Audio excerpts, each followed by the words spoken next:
Bienvenidos a una nueva formación de medicina basada en la evidencia. Hoy nos toca conversar sobre las revisiones sistemáticas. Les habla la doctora Elaudi Rodríguez, especialista en reumatología y docente de la Cátedra de Medicina basada en la evidencia del posgrado de Medicina Interna de la Universidad Nacional Experimental Francisco de Miranda y coordinadora del tercer nivel.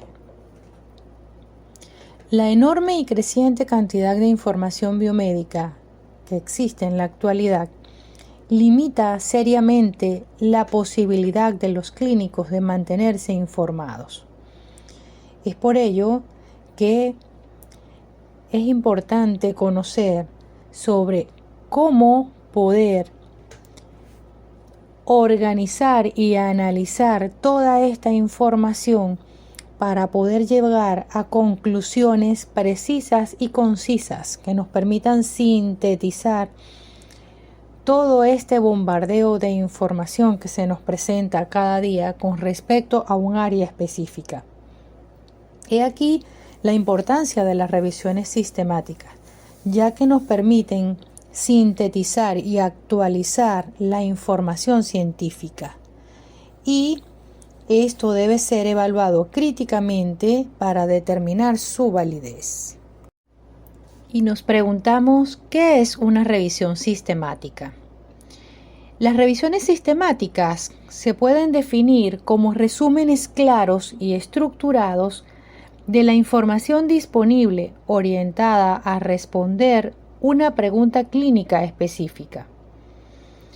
Dados que ellas están constituidas por múltiples artículos y fuentes de información, representan el más alto nivel de evidencia dentro de la jerarquía de la evidencia junto con los metaanálisis. Estas revisiones se caracterizan por tener y describir el proceso de elaboración transparente y comprensible para redactar, seleccionar, evaluar críticamente y resumir toda la evidencia disponible con respecto a la efectividad, por ejemplo, de un tratamiento, diagnóstico o pronóstico, donde la diferencia radica principalmente en los estudios primarios que serán incluidos y evaluados. Así tenemos que, dada esta creciente información biomédica que nos atiborra cada día, se estima que anualmente se publican 6.000 artículos con abstracts, que son publicados en las revistas biomédicas de importancia en medicina de adultos. Es decir, que un médico necesita leer en promedio unos 17 artículos diarios para poder mantenerse actualizado. Pero peor aún, muchas veces al revisar un tema se habrá sentido frustrado al encontrar no solamente demasiada información, sino que estudios con resultados discordantes que van a crear más dudas de la que ya se tiene planteada, más inquietudes.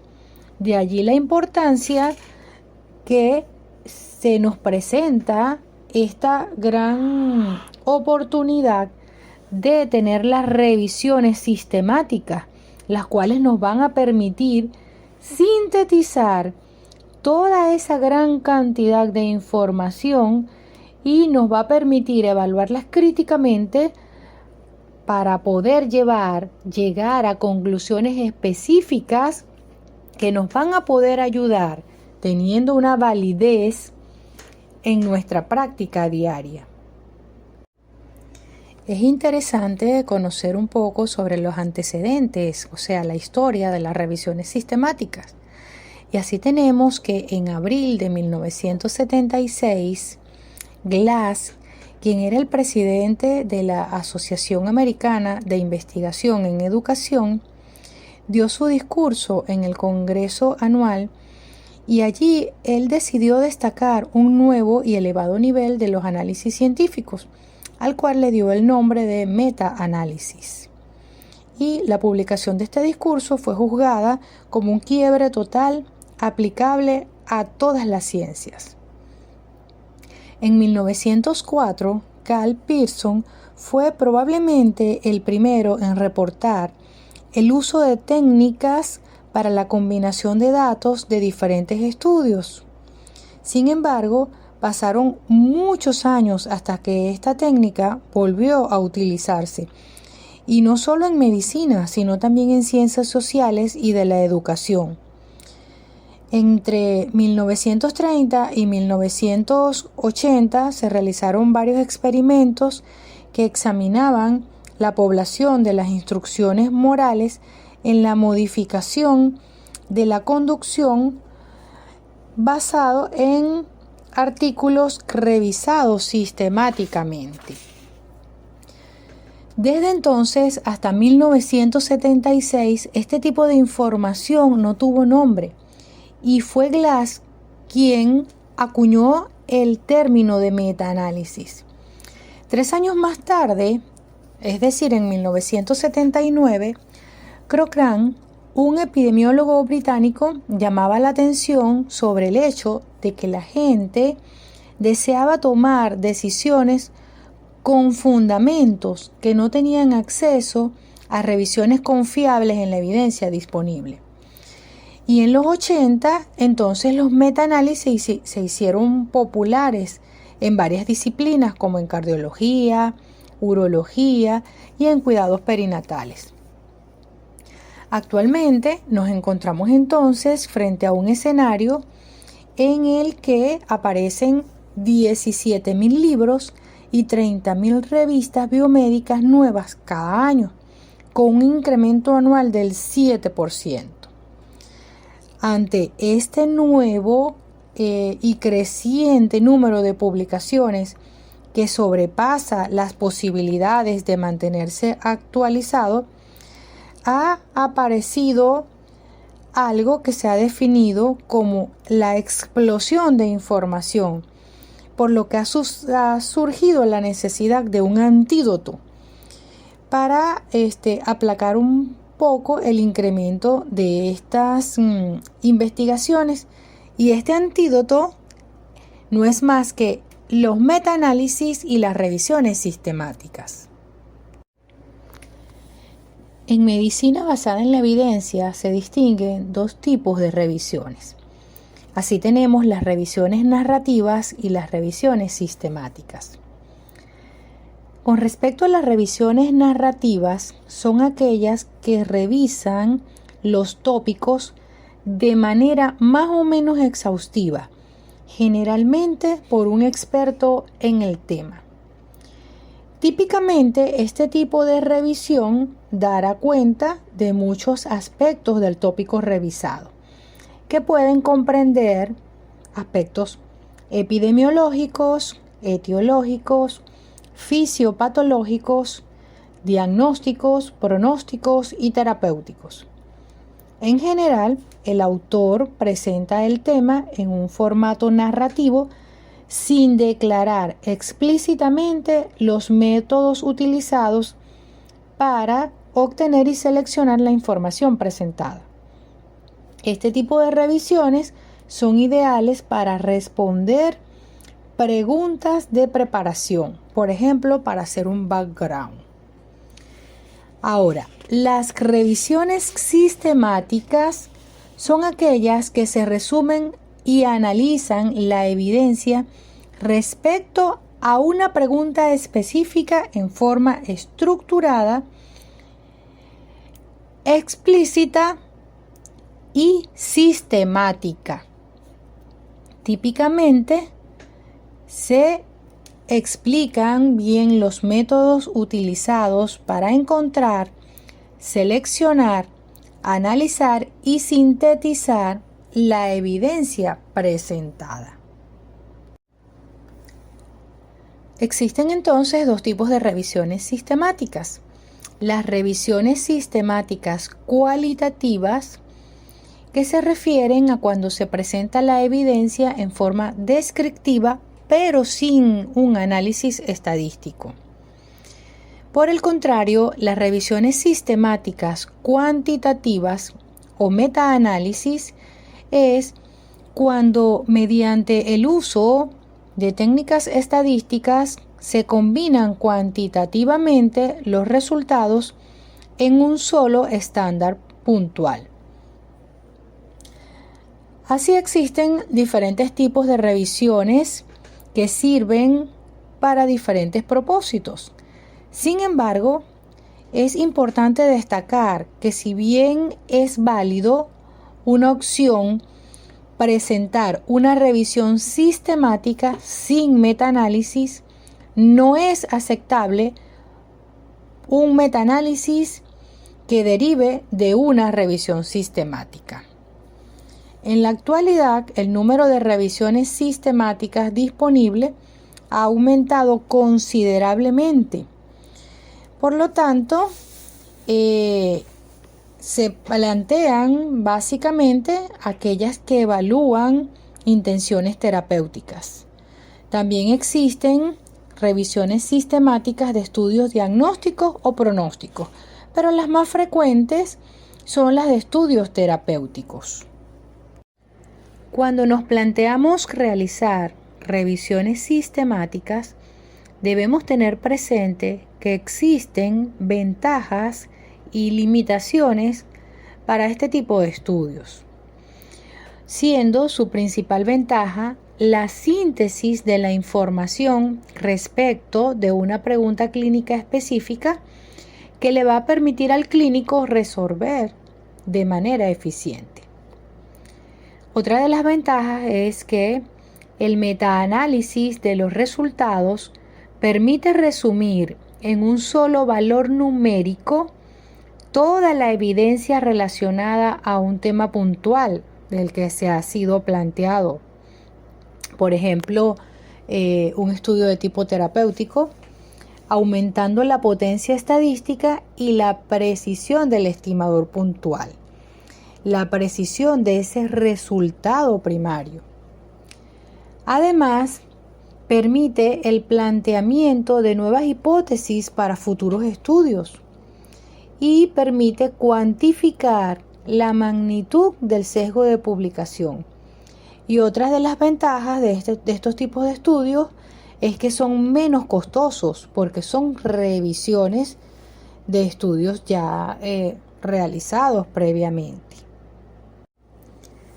Entre las limitaciones tenemos que son estudios retrospectivos, los cuales van a estar sujetos a sesgos en las diversas etapas del proceso, como la búsqueda, selección, análisis y síntesis de la información, porque son estudios que el diseño fue realizado por otros autores.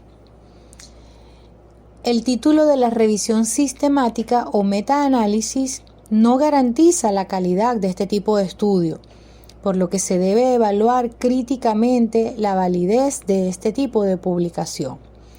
¿Qué quiere decir esto? Que muchas veces nos dejamos sorprender por el título y ya al decir solamente que es una revisión sistemática o metaanálisis y que ocupan el primer nivel de la evidencia, ya decimos, bueno, que es un estudio válido de calidad, ¿no? Pero tenemos que analizarlos críticamente para poder ver si realmente cumple con todos los requisitos de medicina basada en la evidencia.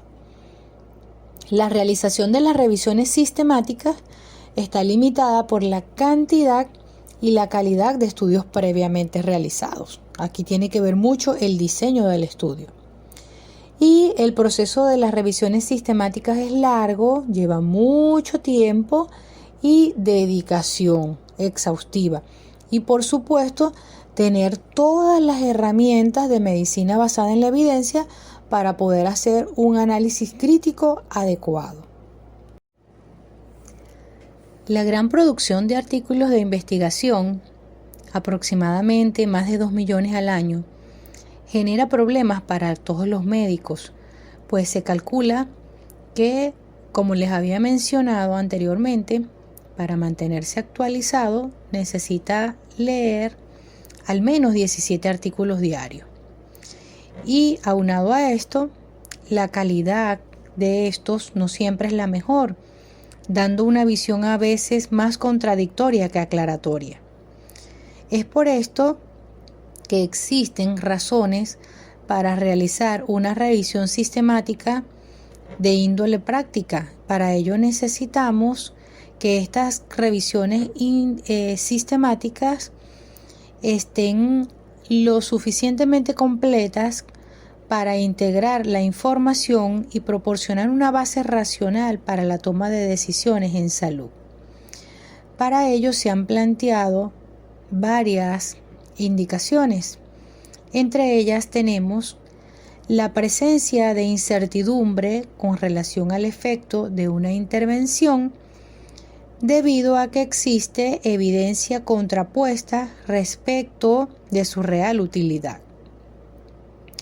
Por otro lado, el deseo de conocer el tamaño real del efecto de una intervención.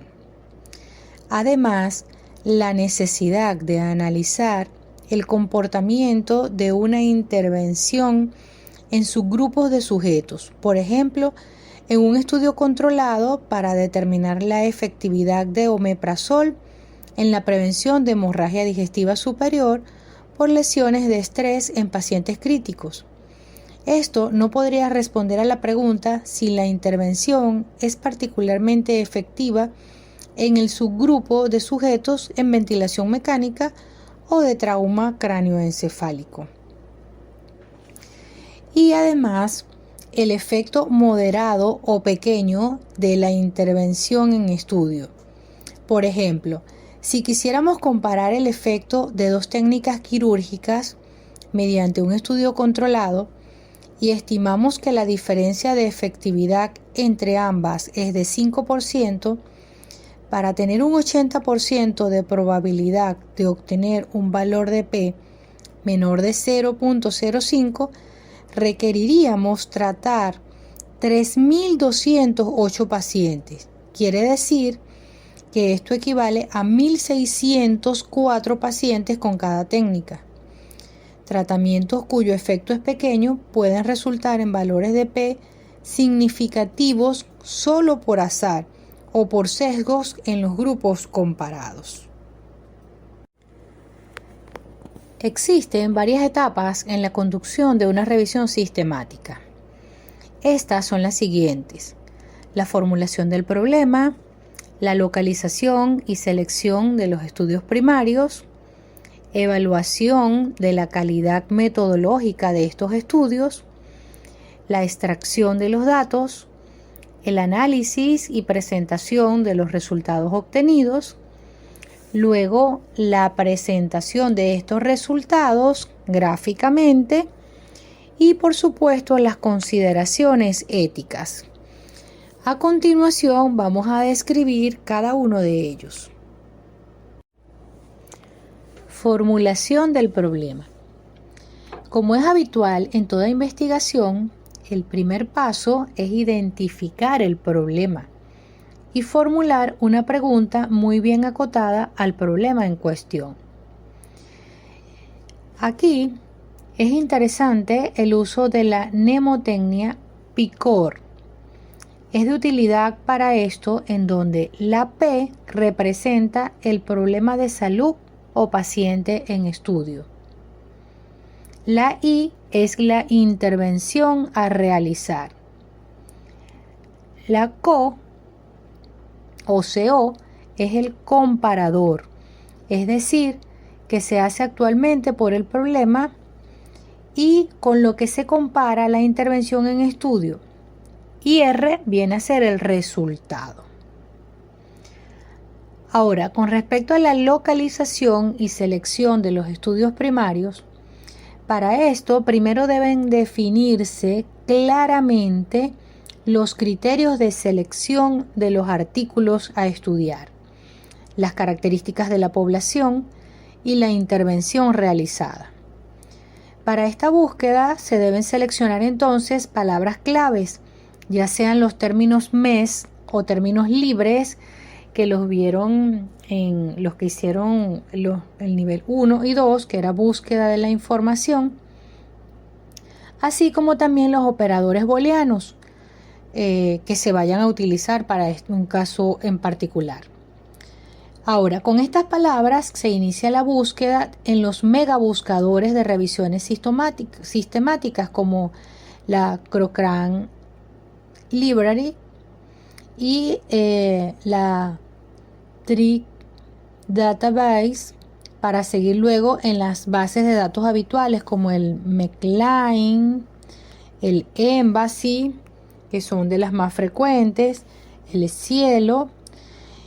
Y conviene no restringir la búsqueda solo a McLean, ya que esta representa aproximadamente del 60 al 70% de todo el material publicado. Además de los publicados en esta y otras bases de datos, idealmente se deben incorporar las llamadas literatura gris, que corresponde a experiencias publicadas en revistas no incluidas en Index Medicus u otras bases de datos. ¿Cuáles vienen a ser esta literatura gris? Las tesis, los resúmenes de congresos, los informes de la industria farmacéutica, etc. Y se estima que la literatura gris es aproximadamente el 10% de la información sobre un problema determinado. La selección inicial se realiza en base a los resúmenes y títulos de la información disponible, identificando los artículos potencialmente elegibles. ¿Y dónde los vamos a buscar?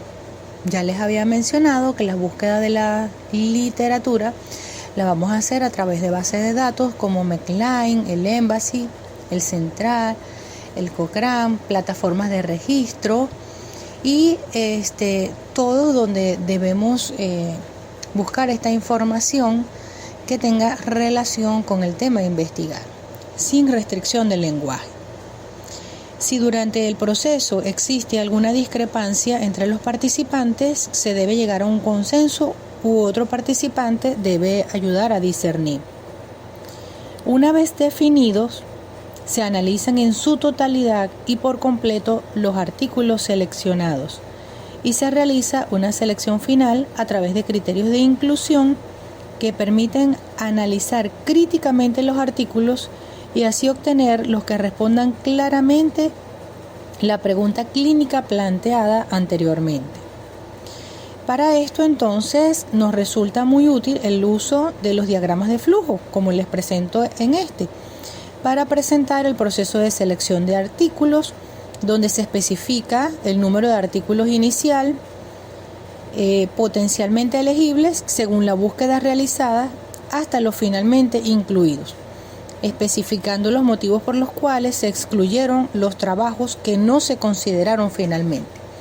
Aquí podemos ver en este ejemplo que en los resultados combinados de la búsqueda se obtuvieron 1.700 artículos. De ellos habían 400 duplicados que fueron removidos. Estos artículos fueron filtrados en base al título y los resumen, y los registros excluidos después de esta filtración fueron 1.680. En total, los artículos a texto completos que se evaluaron para su elegibilidad después de haber aplicado criterios de inclusión y exclusión fueron 20.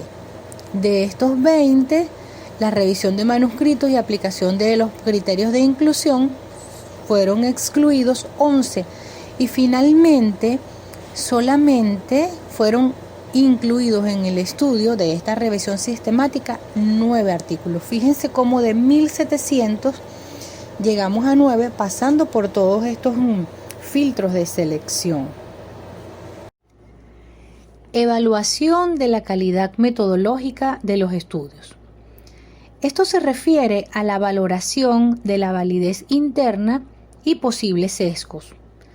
Para esto existen guías como la estándar publicada por la colaboración Cochrane Esta fase debe realizarse al menos por 2 investigadores independientes y de forma enmascarada para evitar sesgos de evaluación. Con respecto a la extracción de datos, se debe confeccionar o diseñar una planilla con toda la información de los artículos primarios, que deben incluir el año de publicación, los autores de la revista, resultados principales y secundarios de los estudios y la evaluación metodológica de estos. O sea, forma parte del diseño del estudio y la metodología.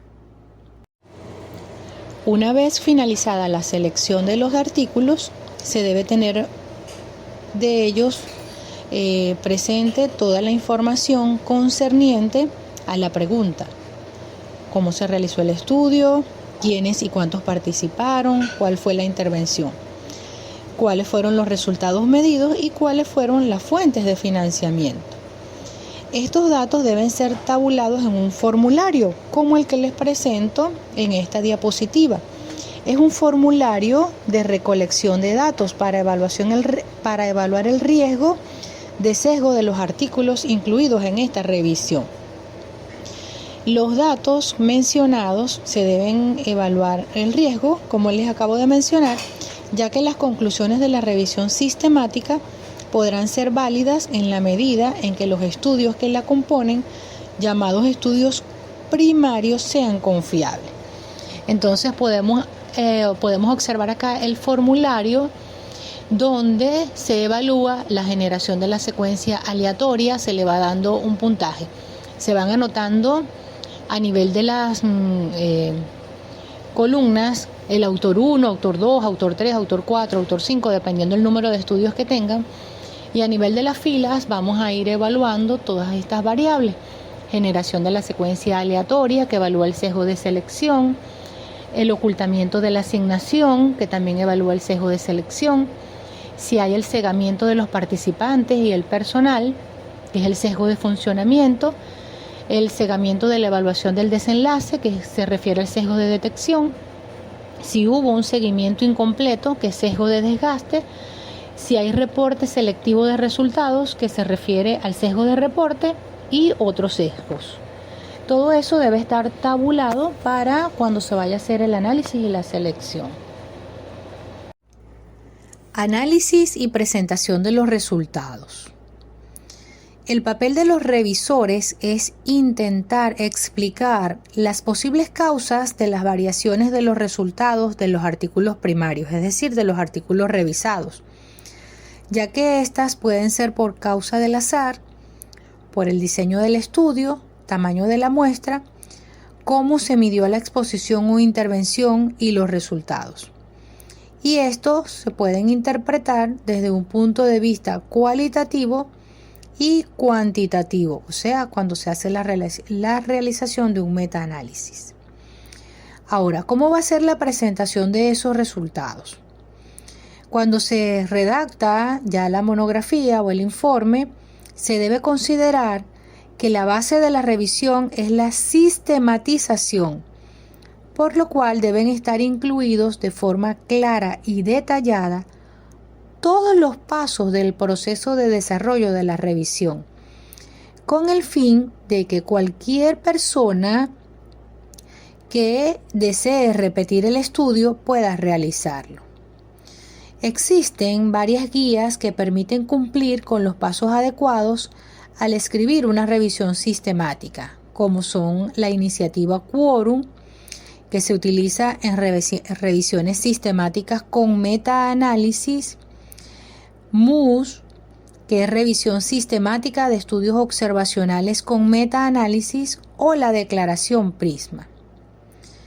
Y además, un diagrama de flujo de la selección de los artículos es fundamental, al igual que la representación gráfica del resultado de los estudios incluidos y su metaanálisis. A continuación, en un ejemplo, se los voy a explicar.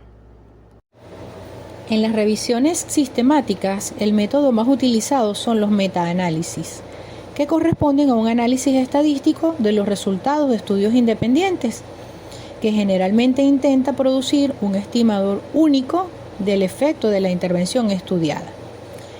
La decisión de realizar o no un metaanálisis en la revisión sistemática debe ser evaluada en cada caso y debe considerar el tipo y calidad de los datos obtenidos previamente en la revisión misma, ya que no siempre es realizable o favorable su realización. Debe considerarse que el fin último de la revisión sistemática es proveer una herramienta práctica para la toma de decisiones clínicas, por lo que la presentación de los resultados es crucial para su utilidad. Así tenemos entonces que los resultados del metaanálisis son graficados en un forest plot o diagrama de bosque, como el que les presento a continuación, en el cual se pueden observar típicamente todos los datos obtenidos y los pasos. Aquí tenemos un ejemplo de un metaanálisis de una revisión sistemática, en el cual podemos evidenciar en la línea A o en la fila A el identificador del estudio, ya sea autor, nombre del estudio o año de publicación. Lo podemos identificar con cualquiera de estos tres. Luego tenemos en la B, que está hacia la derecha, la línea vertical de no efecto. Es decir, este es el punto donde no existen diferencias entre los grupos que se están comparando. Luego tenemos la C, que es el estimador puntual y su intervalo de confianza al 95% de cada estudio. La D es el estimador puntual global y su intervalo de confianza al 95%, que corresponde al rombo observado al final del diagrama. Luego tenemos el E, que está hacia nuestra izquierda, que corresponde a las medidas de asociación utilizada y estimaciones puntuales exactas e intervalos de confianza de cada estudio en cifras. El F representa el peso de cada artículo incluido en el estudio expresado en porcentaje. El G, el test diagnóstico y estadístico, y 2 para evaluar la heterogeneidad. Ahora, una vez obtenidos los elementos del análisis estadístico de los artículos incluidos en la revisión, cada uno permite obtener conclusiones respecto a la información recopilada. Así tenemos el estimador global, permite observar el resultado final de los estudios incorporados, favoreciendo una u otra intervención según el lado de la línea de no efecto en que se encuentren, si está hacia la derecha o hacia la izquierda.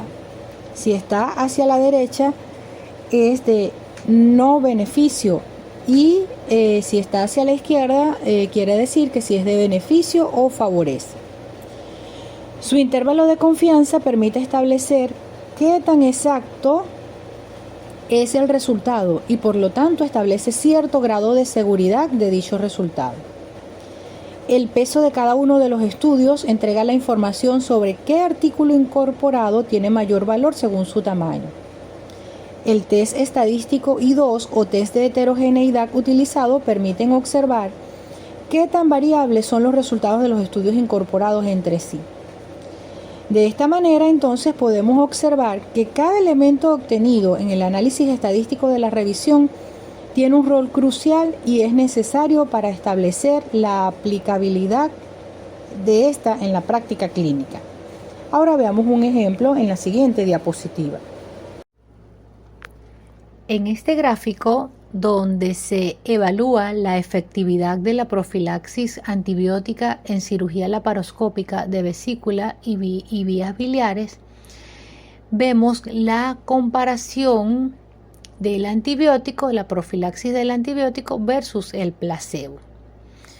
Podemos entonces evidenciar que se representan los resultados de cada artículo primario como un punto cuyo tamaño es concordante con el tamaño de la muestra aportada por ese estudio. Este se encuentra sobre una línea horizontal que representa a su vez el intervalo de confianza de ese estudio y que está en relación con una línea vertical que divide el gráfico en dos zonas. De este modo, si el intervalo de confianza atraviesa la línea vertical, se considera que el artículo no es estadísticamente significativo. Los resultados a la izquierda de la línea vertical, por acuerdo, son positivos o beneficiosos, y los de la derecha son negativos o perjudiciales. En la parte inferior del gráfico se entrega el resultado del análisis estadístico aportando el grado de heterogeneidad de los estudios. Y finalmente un rombo, que es el que vemos allí, que es el resultado del resumen del metaanálisis donde la longitud del rombo representa el intervalo de confianza y su ancho el valor del metaanálisis. Podemos observar acá entonces los estudios que estamos evaluando en la primera columna, en la segunda columna los grupos de intervención, que en este caso corresponde al de los antibióticos, el de la tercera columna al del placebo, y vemos en la cuarta columna esa línea vertical en el que se representan los OC radio, que viene a estar subdividida por líneas horizontales que representan los intervalos de confianza y al final el rombo que representa el metaanálisis. Y vemos que todo lo que va hacia la izquierda, como bien se los dije, son positivos o beneficiosos y los de la derecha son negativos o perjudiciales. Y por último tenemos las consideraciones éticas, por lo cual debe existir enmascaramiento de los autores y centros que generaron los estudios primarios, que debe mantenerse esto hasta el final del estudio. Con esto se garantiza la privacidad de los autores y se minimiza el sesgo del observador. Por otra parte, al momento de la valoración de resultados, es deseable que éste sea independiente para evitar la manipulación indebida de la investigación. ¿Cómo reconocemos una buena revisión sistemática? En el proceso de la medicina basada en la evidencia, el análisis crítico de una publicación se inicia con el reconocimiento de su validez. Los aspectos claves para evaluar la validez de una revisión sistemática han sido ampliamente descritos y los presento a continuación. Nos planteamos las siguientes interrogantes. Primero, ¿aborda la revisión una pregunta clínica lógica y focalizada? ¿Fueron claros y apropiados los criterios para la inclusión y exclusión de estudios? ¿Es poco probable que se pasaran por alto estudios relevantes? ¿Se evaluó la validez de los estudios incluidos? ¿Fueron reproducibles las evaluaciones de los estudios? ¿Fueron consistentes los resultados de estudio a estudio? Pues debemos darle respuesta a todas estas interrogantes para poder evaluar su validez. Aborda la revisión una pregunta clínica lógica y focalizada. El problema clínico de una revisión sistemática debe ser abordado en forma de una pregunta específica, donde los pacientes, intervención, comparación y outcomes evaluados tengan una biología y fisiopatología subyacente común, de modo que la revisión sistemática cumpla con el objetivo de resumir toda la evidencia sobre determinado tema, aplicado a una situación clínica concreta. Esta pregunta a responder puede ser más o menos amplia, siempre que responda a una lógica común respecto del conocimiento fisiológico subyacente. La segunda pregunta, ¿fueron aclarados o claros y apropiados los criterios para la inclusión y exclusión del estudio? Estos criterios deben ser explicados a priori, ser pertinentes a la pregunta, claros, reproducibles. Se debe definir bien el tipo de pacientes, el tipo de intervención y de comparación. Además, los resultados que deben describir los estudios elegibles para ser incluidos en la revisión sistemática. Es importante también definir el tipo de diseño. Estos diseños adecuados dependen del tipo de revisión sistemática. Si lo que se busca es evaluar la efectividad de una determinada terapia, el diseño de los trabajos individuales debe ser estudios controlados, aleatorizados en revisiones sistemáticas de diagnósticos, estudios transversales comparados con un gold estándar en revisiones sistemáticas de pronóstico, estudios de cohortes prospectivos. Y nos preguntamos, ¿es poco probable que se pasaran por alto estudios relevantes? La búsqueda amplia y sistemática es una diferencia fundamental entre las revisiones narrativas y las sistemáticas.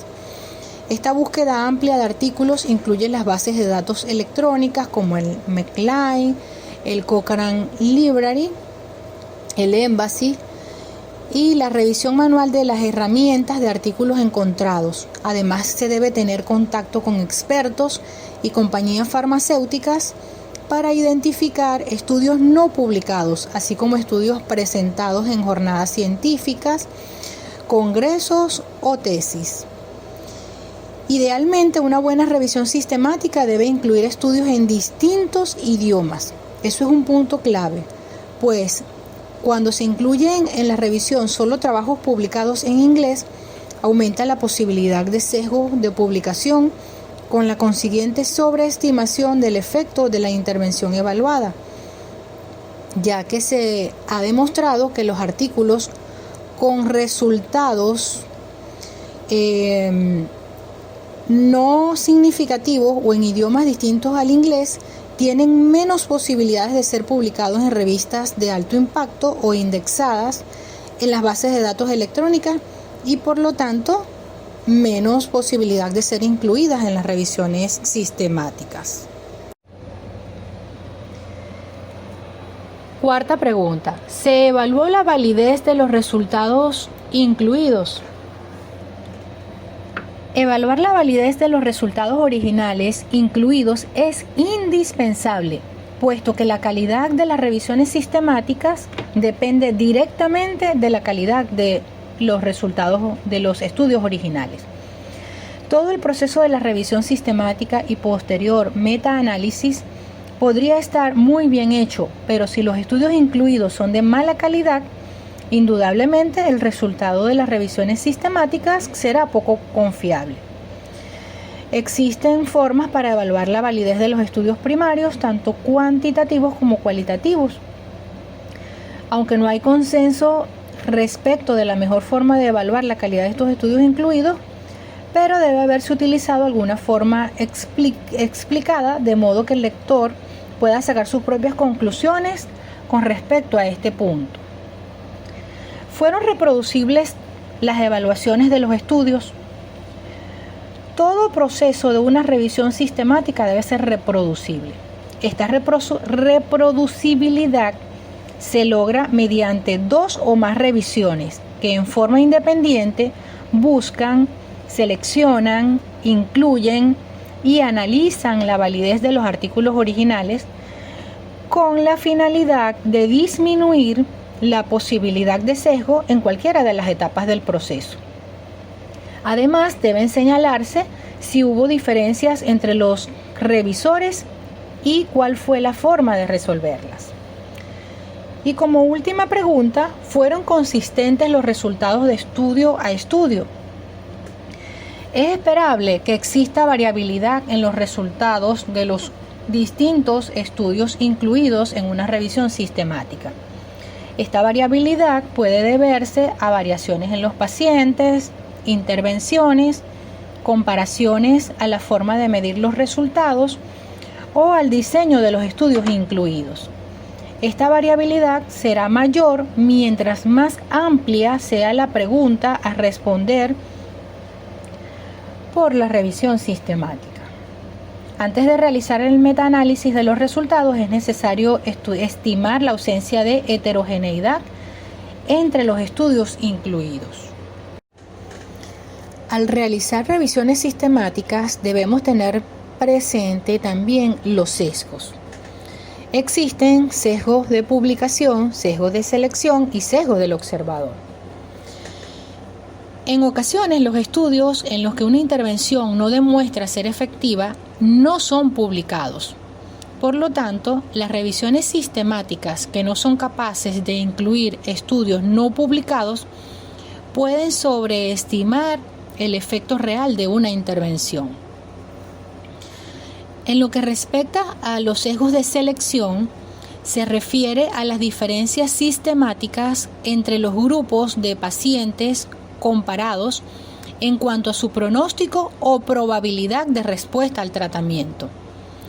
Así, las diferencias halladas entre los grupos comparados no pueden atribuirse inequívocamente a la intervención en estudio, sino que pueden ser debidas en gran parte a otras diferencias entre los grupos comparados.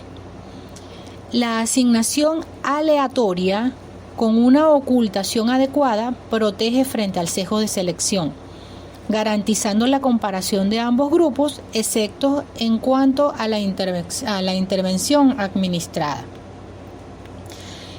Y con respecto al sesgo del observador, es poco considerado en el ámbito de las revisiones sistemáticas, ya que es necesario reportar los artículos y los autores.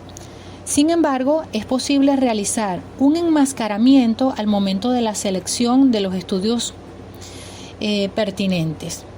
Es imprescindible, ya que podría ocurrir que alguno de los revisores tenga tendencia a favorecer o desfavorecer a autores conocidos. Y por eso es importante saber si en ese estudio o en el estudio en particular hay conflictos de interés. Las revisiones sistemáticas facilitan y resumen los contenidos de múltiples artículos que responden a una misma pregunta clínica.